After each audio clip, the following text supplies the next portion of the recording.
I'm going to be blunt. My experience with this ship was not what it was supposed to be. Because this ship is so similar to the Chieftain, it's reasonable to assume similarities between the two. But I'm also aware of what most people think of the Challenger. I figured it would be a bit like biting into a chocolate chip cookie and finding out it was oatmeal raisin. Disappointing, and a little resentful about what could have been. But it's not. It's like biting into a cookie and finding out it's actually been a pickle this whole time. It's still an abomination, but now I'm wondering how I got here. Also, I might be hungry. This is the Alliance Challenger. Not a great name for a spaceship. That doesn't bode well. And on paper, the Challenger is a more armored, slightly slower version of the Chieftain. It sacrifices a large hardpoint for two medium ones, which theoretically should give it a higher damage output. And technically, the speed difference between the two ships should be almost negligible. So, what we should have is a better armed and better armored Chieftain.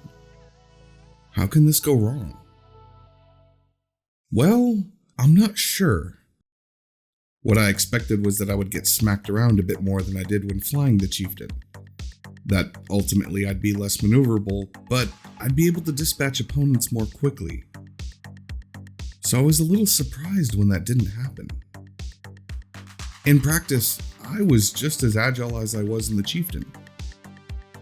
I was nimble, fast. I could dodge anything.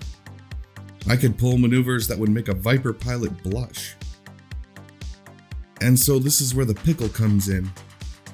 It's entirely possible that I might be a marginally better combat pilot since I flew the Chieftain.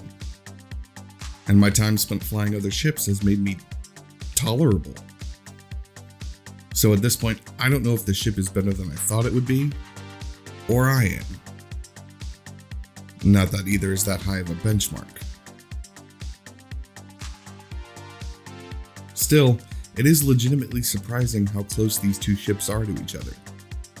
Which means I'm gonna have to be a bit more rigorous in my testing standards.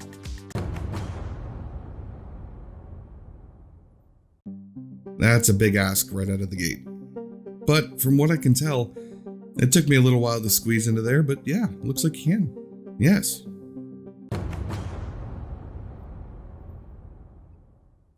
It is shockingly green inside. Really. The inlaid ambient lighting around the cockpit is green, the various readouts around the cabin are green, and even the metal seems to have a hint of green to it. And that wouldn't have been terrible on its own, but it really doesn't mesh well with the standard orange HUD. I should probably make it a point not to transport any color designers or artists.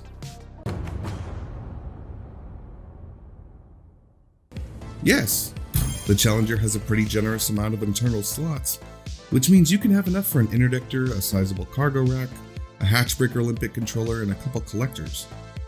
Though personally, while I could deal without the 3 size 4 military-only compartments, it does force you to fly with a bit of extra protection.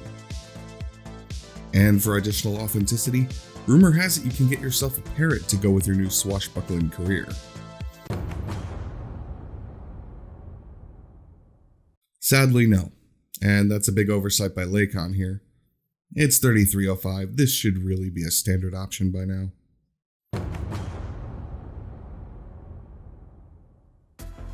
Quite a lot as it turns out. And at first glance, the Challenger might seem like it makes a decent armed trader.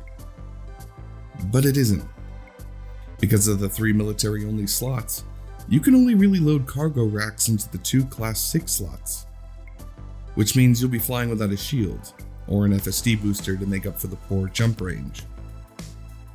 You can do almost exactly the same thing with an Asp Explorer for a fraction of the cost, and it'll still have better jump range. But more importantly, if you're willing to slog through the ranks, the Imperial Clipper will carry a lot more while still being cheaper than the Challenger. To find out, I've come here, to Jackson's Lighthouse. And we're gonna camp out in the wake of this neutron star to see if we can... Nope. See all the chunky bits floating there? Terrible. The thing is, I can't tell you if this is a good ship. As a combat vehicle, it seems competent enough. At times it has difficulty pouring on the damage, but slapping on some engineered modules helped with that. Still, I feel like I was able to dish out more with the Chieftain. Both ships can feel cheap, as if they were built in the backyard shed and rushed out to meet quota. The sloppy paintwork on the Challenger doesn't do much to alleviate that. And at almost twice the price of the Chief, that's not a good look. Even if you have enough credits to buy it without thinking, some part of you will be asking what you're spending your extra credits on. And that answer seems to be a size 6 internal slot you really can't use, and a boost noise that sounds like the blow-off valve of the neighbor kid's 30-year-old Honda. And worse, if price isn't an issue, I can't see a good reason not to go for the Python, or the Crate. And if you wanted to focus on combat, you'd do better to take the FDL out dancing. She's a better dance partner. I can't tell you if this is a good ship because I don't know what it's for. And that might be the problem. I don't think anyone can. The Challenger is the one missing the maneuvering thrusters in the front. That's how you tell it apart. Hold on, one last thing. I'm giving away these 3 Thargoid paintings I made with the help of my sister over on her channel. If you'd like one, leave a comment down below and I'll choose the winners at random over the next week. As always, even if I forget to say it, thank you for watching, and if you like this episode, please consider subscribing, and if you already have, then thank you again. If you'd like to support the show, you can click the Patreon link here, or visit pilotsfederation.com. Thank you so much, and I'll see you next time.